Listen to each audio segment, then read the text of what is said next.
Praise the lord. మన ప్రభు ప్రియరక్షకుడైన యేసయ్య నామంలో ఈ వీడియో చూస్తున్న మీకు శుభాలు తెలియజేస్తున్నాను.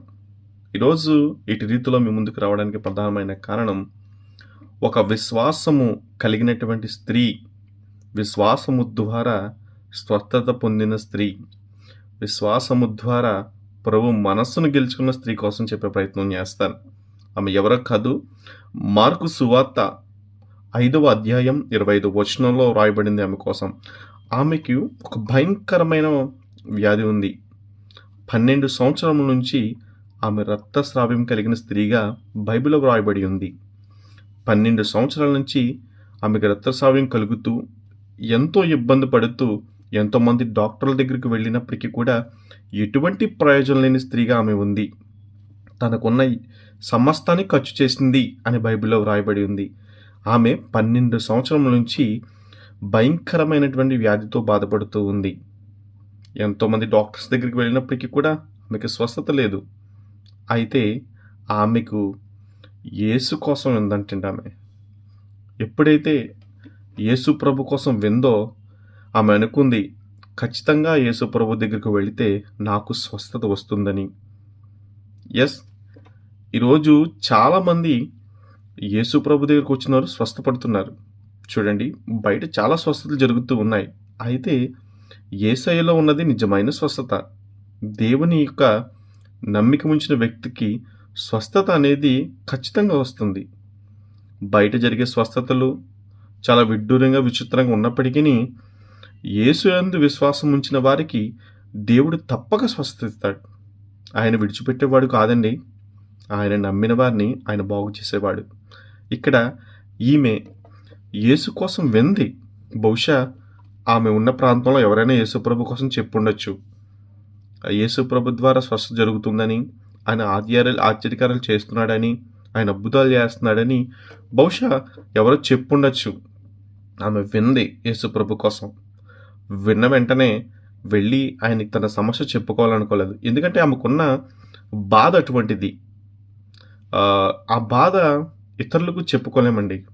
వైద్యుల కంటే చెప్పుకోగలుగుతాం, కానీ ఇతరులకు ఎవరికి చెప్పుకోలేని పరిస్థితి కనుక కనీసం ఆయనకు తెలియకుండా ఆయన వస్త్రపు చెంగును ముట్టుకుంటే చాలు స్వస్థత వస్తుంది అని ఆమె విశ్వసించింది. యేసుప్రభుల వారు శరీరంగా ఉన్న దినాల్లో ఆయన ఏ చోటుకి వెళ్ళినా కొన్ని వేల మంది ఆయన చుట్టూ ప్రవాహంగా ఉండేటివారు. ఆయనని కనీసం పట్టుకోవడానికి కానీ అవకాశం కూడా లేని పరిస్థితుల్లో ఉండేది. అలాంటి సందర్భంలో ఆమె ఆయనను ముట్టుకోవాలని, కనీసపు ఆయన వస్త్రపు చెంగును ముట్టుకుంటే చాలు నేను స్వస్థపడతానని విశ్వసించింది. అలాంటి సందర్భంలోనే ఆమె వెళ్ళి అంతమంది జన సమూహం ఆయన చుట్టూ ఉన్నప్పటికీ కూడా కింద నుంచి పాక్కుంటూ ఏదోలాగా వెళ్ళి ఆయన వస్త్రపు చెంగును ముట్టుకుంది. తక్షణమే ఆమె రక్తము కట్టడింది అని బైబిల్లో రాయబడింది. తక్షణమే ఆమెకు స్వస్థత వచ్చింది. ఆమె విశ్వసించింది, దేవుడు ఆమెకు స్వస్థతనిచ్చాడు. విశ్వాసము ద్వారా స్వస్థత అనేది చాలా సులభమండి. విశ్వాసము లేకుండా మనకు స్వస్థత అనేది కష్టం. చాలామందికి ఈరోజు దేవుని మందిరాలకు వెళ్తున్నా, దేవుని ఆరాధిస్తూ ఉన్నా కొన్ని సందర్భాలు వాళ్ళు స్వస్థత లేని వారిగా ఉంటున్నారు. కారణం ఏంటంటే వారు దేవుని అయితే నమ్ముతున్నారు, కానీ వారికి విశ్వాసం లేదు. దేవుడు స్వస్థపరుతాడన్న విశ్వాసం వారికైతే లేదు. విశ్వాసం ఉంటే కనుక ఖచ్చితంగా స్వస్థత అనేది దేవుడు ఇస్తాడు. ఆమె వెళ్ళింది, ఆ వస్త్రపు చెంగును ముట్టుకున్న వెంటనే తక్షణమే ఆ యొక్క రక్తం కట్టేటట్లుగా దేవుని గ్రంథంలో వ్రాయబడి ఉంది. వెంటనే యేసు ప్రభు వారు నన్నెవరో ముట్టుకున్నారు, నాలోంచి ప్రభావం బయటకు వెళ్ళింది అని చెబుతూ ఉంటారు. నిజమే, ఎప్పుడైతే ఆమె వెళ్ళి ఆయనను ముట్టిందో ఆయనలున్న ప్రభావము ఆమెను స్వస్థపరిచింది. శిష్యుల్ని పిలిచి నన్నెవరో ముట్టారు, నాలోంచి ప్రభావం బయటకు వెళ్ళింది అన్నప్పుడు, ఏంటి ప్రభువా, నీ చుట్టూ ఇంత జనసమూహంలో ఉన్నారు కదా, వాళ్ళు ఎంతోమంది నీ మీద పడిపోతున్నారు అటు ఇటుగా, బహుశా ఎవరు చేయో తగులుంటుందంటే లేదు, ఎవరో నన్ను విశ్వాసముతో ముట్టారు, అందుకే నాలోంచి ప్రభావము బయటకు వెళ్ళింది అని దేవుడు చెబుతున్నాడు. నిజమే, విశ్వాసముతో దేవుని మనం అడిగితే ఆయన ఖచ్చితంగా మనకు సహాయం చేసే వ్యక్తిగా ఉన్నాడు. మన విశ్వాసము మనల్ని స్వస్థపడుతుంది. అప్పుడు ఇంకా ఆ స్త్రీ ఇంకా కనీసం ఇంకా ఎట్టి పరిస్థితుల్లో ఇది విషయం దాగలేంది అని చెప్పి యేసుప్రభు దగ్గరికి వచ్చి, అయ్యా నాకు పరిస్థితి ఇది, నాకు జరిగిందంతా ఇది అని చెప్పి ఆమెకి జరిగిందంతా చెప్పిందంటే ఆయనకి. వెంటనే దేవుడు ఆమెని, అమ్మా నీ విశ్వాసమే నిన్ను స్వస్థపరిచింది. అవునండి.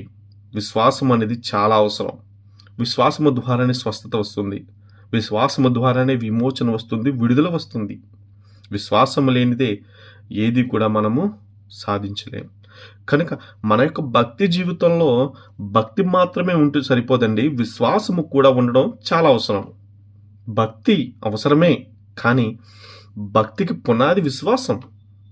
ఎప్పుడైతే భక్తికి పునాది విశ్వాసంగా ఉందో దేవుడి నుంచి అనేకమైన కార్యాలు చూడగలుగుతాం. ఈరోజు మనము కార్యాలు చూడట్లేదనే దానికి కారణం ఏంటో తెలుసా? భక్తి అయితే చేస్తున్నాం కానీ దేవుడు మనకి ఇది చేస్తాడు అని నమ్మలేకపోతున్నాం. ఇంకా బయట ఆధారపడుతూనే ఉంటున్నాం. బయట సమస్యలు వచ్చినప్పుడు, ఇబ్బందులు వచ్చినప్పుడు బయట వారమే ఆధారపడుతున్నాం. బయట ఎవరితో సహాయం దొరుకుతుందని చూస్తున్నాం కానీ దేవుని వైపు చూడట్లేదు. ఎప్పుడైతే నీకు సమస్య వచ్చిందో, ఎప్పుడైతే నీకు ఇబ్బంది వచ్చిందో, ఎవరికి చెప్పుకోలేని పరిస్థితుల్లో నువ్వు ఉన్నావో నాకైతే తెలియదు, కానీ దేవునికి తెలుసు కదా. వెళ్ళి ఆయన పాదాలు పట్టుకో. ప్రభు, నా పరిస్థితి ఇది, నా సమస్య ఇది అని నువ్వు ఆయన పాదాలు పట్టుకుంటే గనుక ఆయన తప్పకుండా నీకు విడుదలిచ్చేవాడిగా, నీకు విమోచన ఇచ్చేవాడిగా ఆయన ఉన్నాడు.